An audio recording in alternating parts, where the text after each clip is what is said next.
So, Doctor, we're here today at the CAPP Training Institute in Dubai with Dr. Ajay Juneja. We had a full-day course on indirect restorations, veneers A to Z. Yes. How did you see this course? Yes, actually it was a good course from the practical part, from the lectures by Dr. Ajay, showing different tips and tricks about the veneer preparation, about the cementation. So I believe it was a good idea for me to share and to participate in that course. This is one of the first courses happening now after the pandemic here in Dubai.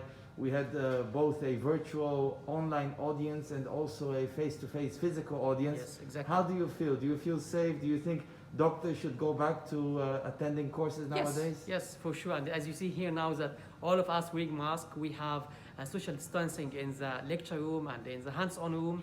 So I believe we need to start. We need to start to turn it back to our normal life, following the guidelines and the restrictions for the COVID-19 pandemic. For the doctors who were not able to join us today, what do you think that they missed?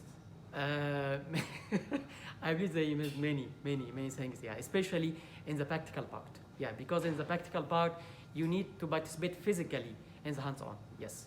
Thank you, doctor. We hope to see you soon again. Thank you so much for you. Thank you.